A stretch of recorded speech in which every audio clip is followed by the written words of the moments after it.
مجھے یاد آ رہا ہے ابھی من کی بات میں پردھان منتری نے، ہمارے وزیر اعظم نے انسانیت کی بات کری کہ بھئی انسانیت سب کے اندر ہونی چاہیے۔ انہوں نے یونائٹڈ نیشنز کی بھی بات کری کہ یونائٹڈ نیشنز میں جو ہیومن چارٹر بنا ہے، انسانیت کا اعلانیہ ہیومن چارٹر بنا ہے 1947-1948 میں، وزیر اعظم نے اس کی بھی بات کری۔ یہ بھی کہا ہر انسان کو عزت ملنی چاہیے، انسانیت کا احترام ہونا چاہیے، اور انہوں نے یہ بھی کہا کہ ہمارے اندر قومی اتحاد ہونا چاہیے، ہر انسان کے، ہر شہری کو پورا حق ملنا چاہیے۔ انہوں نے کہا ہندوستان کے ہر شہری کا یہ فرض بنتا ہے کہ وہ ہندوستان کو آگے بڑھائے،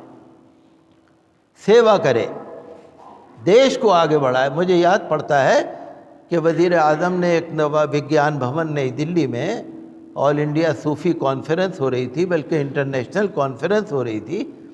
وہاں پر بھی انہوں نے انسانیت کا جو صوفی مشن ہے، خانقاہی نظام کے اندر جو انسانیت کا پیغام ہے، اور پھر اس کے اندر انہوں نے شیخ سعدی کے الفاظ کو بھی، اشعار کو بھی کوٹ کیا تھا۔ شیخ سعدی نے کہا بنی آدم اعضائے یک دیگرند، بنی آدم اعضائے یک دیگرند کہ در آفرینش یک گوہرند، جو عزوِ بدر داورد روزگار دیگر ازبار نمانت قرار، تو کز محنت دیگراں بے غمی نہ شاید کہ نامت نہند آدمی۔ وزیر اعظم نے ان اشعار کی طرف ذکر بھی کیا تھا کہ یونائٹڈ نیشنز میں شیخ سعدی کے یہ اشعار کہیں پر لکھے ہوئے ہیں کہ انہوں نے کہا کہ جتنے انسان ہیں، بنی آدم،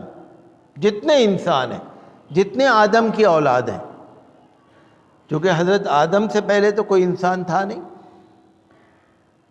انسان تو حضرت آدم کی اولاد ہے، بنی آدم ہیں، تو بنی آدم اعضائے یک دیگرند، کہ جیسے ہمارے جسم ہے نا، جسم کے اندر ہاتھ ہے، پیر ہے، آنکھ ہے، کان ہے، ناک ہے، ہمارا جسم ہے، اسی طرح پر مانوتا اور ہیومینٹی اور انسانیت کا ایک جسم ہے۔ دنیا میں جو بھی انسان ہے انسانیت کے رشتے میں بندھا ہوا ہے۔ جو عزوِ بدر داورد روزگار، اگر انسان کے جسم کے کسی حصے میں تکلیف ہو جاتی ہے، درد ہو جاتا ہے، دیگر ازبھار نمانت قرار، تو انسان کے جسم کے دوسرے حصے کو قرار نہیں آتا، چین نہیں آتا۔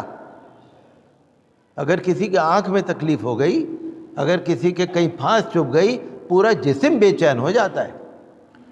تو کز محنت دیگراں بے غمی، اگر تمہیں دوسروں کی تکلیف سے غم نہیں ہوتا تو پھر تم اس قابل بھی نہیں ہو کہ تم کو آدمی کہا جائے، تم آدمی کہلانے کے قابل ہی نہیں ہو، انسان کہلانے کے قابل ہی نہیں ہو۔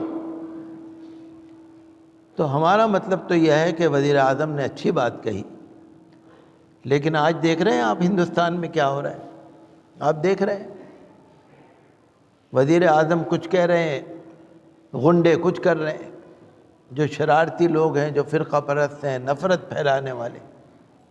وزیر اعظم کہتے ہیں کہ سب مل جل کے رہو، یہ لوگ کہتے ہیں کہ نفرت پھیلاؤ۔ وزیر اعظم کہتے ہیں قومی اتحاد بناؤ،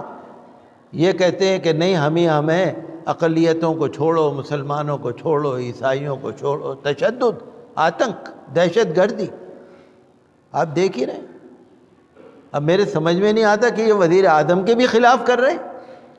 مسلمانوں کو تو چھوڑ دیجیے، آپ